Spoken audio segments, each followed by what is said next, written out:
जय हिंद दोस्तों। चलिए शुरू करते हैं। आज का प्रश्न, हाल ही में किसने spice x exchange portal launch किया है? तो यह किसने लॉन्च किया है? तो यह लॉन्च किया है भारतीय मसाला बोर्ड। भारतीय मसाला बोर्ड ने इसको क्या किया है? लॉन्च किया है। अब देखिए, इसकी स्थापना कब होती है? 1986 में इसकी स्थापना होती है इस बोर्ड की। और यह बोर्ड जो है यह बोर्ड जो है वाणिज्य और उद्योग मंत्रालय के अधीन है। उद्योग मंत्रालय के अधीन है भारतीय मसाला बोर्ड। और इसी के द्वारा spice x exchange portal launch किया गया है। इसमें क्या है? इस पोर्टल पर क्या है कि निर्यातक और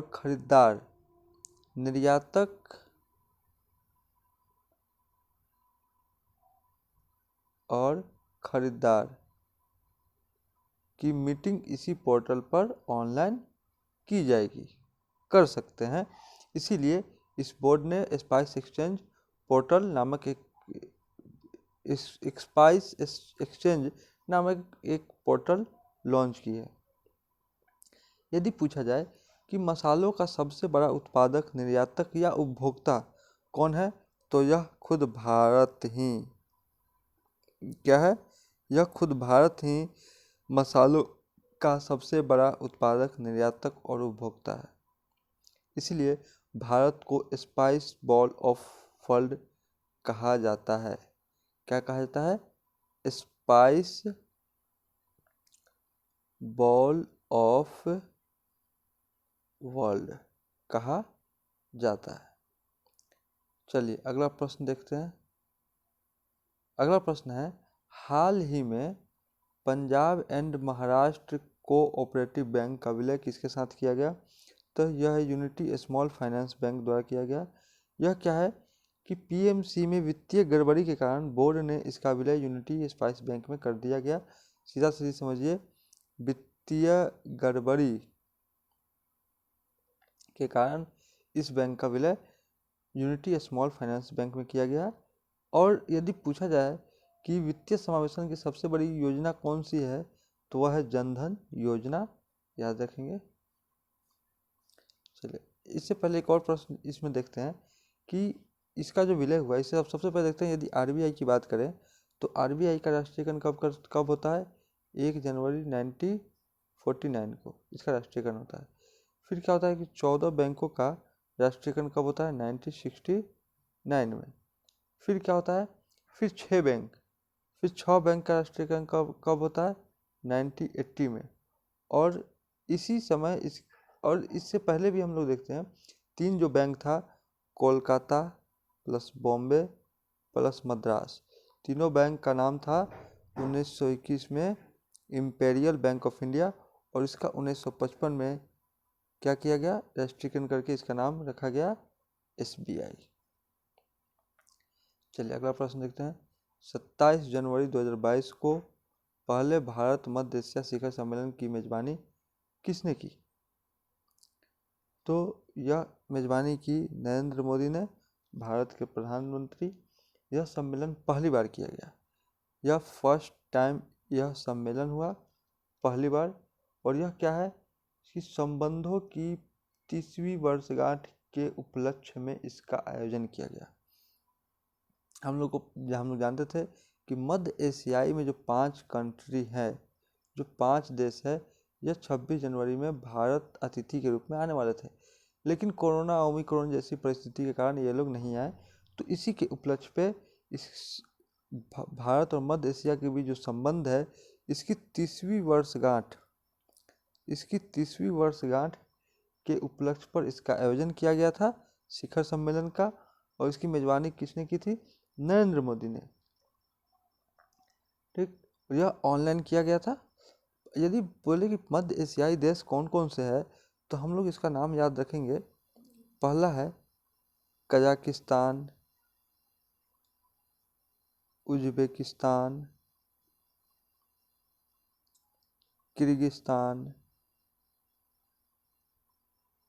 तुर्कमेनिस्तान और एक है तजाकिस्तान। ये 5 क्या है, मध्य एशियाई देश है। चलिए आगे बढ़ते हैं। अगला प्रश्न है, चर्चा में रहा पश्चिमी लहर क्या है? XPL पश्चिमी लहर क्या है? तो यह एक नौसैनिक समुद्री अभ्यास है। क्या है? नौसैनिक समुद्री अभ्यास है। यह पश्चिमी लहर एक नौसैनिक समुद्री अभ्यास है। और यह कहाँ पे हो रहा है? यह भारत के पश्चिमी घाट में आयोजित होने वाली पश्चिमी लहर क्या है? एक नौसैनिक समुद्री अभ्यास है। इसका उद्देश्य क्या है? यदि इसकी बात की, इस अभ्यास का उद्देश्य क्या है? समुद्री ताकत का प्रदर्शन करना इसका उद्देश्य है। आगे देखते हैं, प्रतिवर्ष अंतर्राष्ट्रीय सीमा शुल्क कब मनाया जाता है? 26 जनवरी को इंटरनेशनल कस्टम डे मनाते हैं 26 जनवरी को। उद्देश्य क्या है? इसका उद्देश्य क्या है? इसको मनाने का उद्देश्य है सीमा शुल्क में डिजिटल परिवर्तन को बढ़ावा देना। डिजिटल परिवर्तन को बढ़ावा देना इसका उद्देश्य है। और इसका हेडक्वार्टर कहाँ है? इससे अंतर्राष्ट्रीय सीमा शुल्क, इसका हेडक्वार्टर, इस जो संगठन है, विश्व सीमा शुल्क संगठन, इसका मुख्यालय ब्रुसेल्स में है। और एक और बात जानेंगे, वस्तु और सेवा कर किस सूची के अंतर्गत आता है? तो वह आता है संवर्धित सूची के अंतर्गत। ठीक, तो इसका इस अंतर्राष्ट्रीय सीमा शुल्क कब मनाते हैं? तो हम लोग जानेंगे 26 जनवरी को मनाते हैं। अगला प्रश्न, 26 जनवरी 2022 को पद्मश्री अवार्ड से सम्मानित किस प्रसिद्ध कथकली नृत्यांगना की निधन हो गया? तो यह व्यक्ति कौन है जिनको अभी हाल ही में पद्मश्री अवार्ड दिया गया था और यह इनकी मृत्यु हो गई? वह है मिलिना सालिवनी। इनका निधन हो गया। इनको जो है सो पद्मश्री अवार्ड से सम्मानित किया गया था। इनका जन्म इटली में हुआ था और ये फ्रांस की नागरिकता ली थी और इनका मृत्यु हो गया। सबसे पहली बात कि यह कथकली नृत्यांगना थी। केरल का क्या है? शास्त्रीय नृत्य।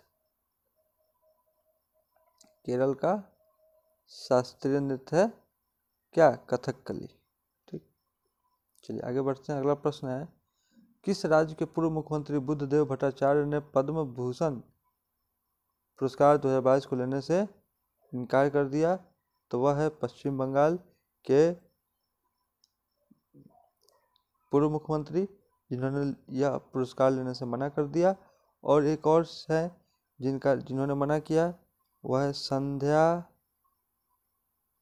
चटर्जी। यह क्या है? यह गायिका है और इन्होंने भी यह पुरस्कार लेने से मना कर दिया। पद्म श्री पुरस्कार इनको लेने से इन्होंने मना किया और इन्होंने पद्म भूषण पुरस्कार लेने से मना कर दिया। ये पश्चिम बंगाल के पूर्व मुख्यमंत्री है। ये पश्चिम बंगाल की, ये भी कहाँ की है? पश्चिम बंगाल की है। इन्होंने भी मना कर दिया।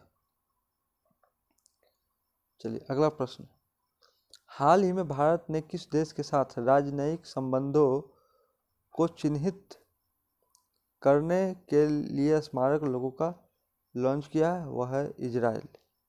भारत और इजराइल के बीच राजनयिक संबंध की शुरुआत 1992 से होती है। 1992 से होती है और इस वर्ष जो है 30वीं वर्षगांठ में क्या किया गया? स्मारक जो है सो स्मारक लोगों को लॉन्च किया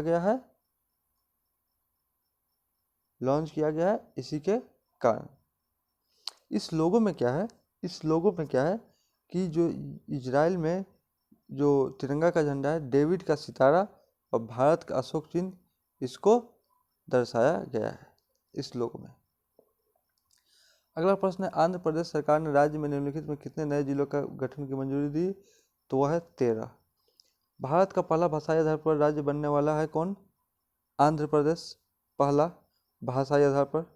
और आंध्र प्रदेश से 2 जून 2014 को कौन अलग हो गया? तेलंगाना अलग हुआ। और आंध्र प्रदेश में कितने जिले बचे? 13 जिले। अब हर एक जिले में एक एक जिला बनाने की बात की जा रही है, इसलिए 13 जिले हैं और 13 और नए जिले बनाने की बात की जा रही है। चलिए अगला प्रश्न देखते हैं। हाल ही में किस राज्य ने में भारत में अपनी तरह का पहला और एशिया का सबसे बड़ा वैज्ञानिक बर्ड एटलस को लॉन्च किया है? वह राज्य है केरल। केरल ने लॉन्च किया है बर्ड एटलस, भारत का पहला और एशिया का विस्तार की दृष्टि से सबसे बड़ा। 2015 से 2020 तक के आंकड़े इस एटलस में होंगे। इसमें 361 पक्षियों के प्रजाति यहाँ पाई जाती है, इसलिए यह केरल में इसको लॉन्च किया जा रहा है। चलिए खत्म, धन्यवाद।